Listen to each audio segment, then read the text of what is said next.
മീഡിയാസിലേക്ക് സ്വാഗതം. മമ്മൂട്ടിയുടെ ഏറ്റവും പുതിയ ചിത്രമായ ഡൊമിനിക് ആൻഡ് ലേഡി സ്പേഴ്സിൻ്റെ ഒഫീഷ്യലായിട്ട് ഡബ്ബിംഗ് കംപ്ലീറ്റ് ചെയ്ത വാർത്തകൾ പുറത്തു വന്നിരിക്കുകയാണ്. ഡിസംബർ 17 പുറത്തുവിട്ട ഡീറ്റെയിൽസിലാണ് ഇങ്ങനെ ഒരു അപ്ഡേറ്റ് പുറത്തു വന്നിരിക്കുന്നത്. സിനിമ മമ്മൂട്ടി കമ്പനിയുടെ 6ാമത്തെ പ്രൊഡക്ഷനാണ്, പ്രൊഡക്ഷൻ വെഞ്ചറായിട്ടാണ് ഈ ഇത് കാണുന്നത്. ഇതിൽ ഏറ്റവും ഹൈലൈറ്റ് ആയിരിക്കുന്നത് മമ്മൂട്ടി കമ്പനി തന്നെ ഈ സിനിമ ചെയ്യുന്നു എന്നുള്ളൊരു കാര്യം തന്നെയാണ്.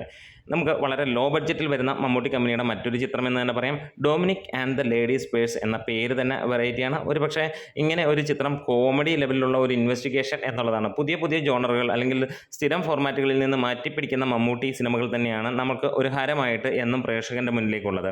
എന്തായാലും ഈ ഒരു 6ാമത്തെ പ്രൊഡക്ഷനും മികച്ചതായിരിക്കും എന്നുള്ളത് തന്നെ പ്രതീക്ഷിക്കുന്നു. മമ്മൂട്ടി കമ്പനി ഇറക്കിയ എല്ലാ സിനിമകളും അതിമനോഹരവും അതിഗംഭീരവുമായിരുന്നു. പക്ക വിജയങ്ങളുമായ സിനിമകൾ തന്നെയായിരുന്നു. ഡൊമിനിക് ആൻഡ് ദ ലേഡി സ്പേഴ്സിൻ്റെ ഡബ്ബിംഗ് കഴിഞ്ഞു. ഇനിയും ബാക്കിയുള്ള വർക്കുകളിലേക്ക് പുരോഗമിക്കുന്നു. സിനിമ 2025 ആദ്യ ക്വാർട്ടറിൽ തന്നെ റിലീസ് ചെയ്യാൻ ഉദ്ദേശിച്ചിട്ടുള്ള ചിത്രം തന്നെയാണ്. എന്താണ് ഡൊമിനിക്കിൻ്റെ വിശേഷങ്ങൾ ഇങ്ങനെ നീളുകയാണ്. ഡൊമിനിക്കിൻ്റെ ട്രെയിലർ ഇറങ്ങിയെങ്കിൽ അത്ര തൃപ്തികരമല്ലായിരുന്നു എന്നുള്ള കാര്യമാണ്. ഒരുപക്ഷെ സിനിമയുടെ ഹൈപ്പിനെ വലിയ രീതിയിൽ അത് ബാധിച്ചിട്ടുണ്ട് എന്നുള്ളത് തന്നെ വിലയിരുത്തപ്പെടുന്നു. സിനിമ മികച്ചതായിരിക്കും എന്നുള്ളതാണ് ഇപ്പോൾ ലഭ്യമാകുന്ന വിവരങ്ങളിൽ നമുക്ക് കാണാൻ കഴിയുന്ന. ഫൈനൽ കട്ട് കഴിയുമ്പോഴത്തേക്ക് നമുക്ക് കാര്യങ്ങൾ കാണാൻ കഴിയും.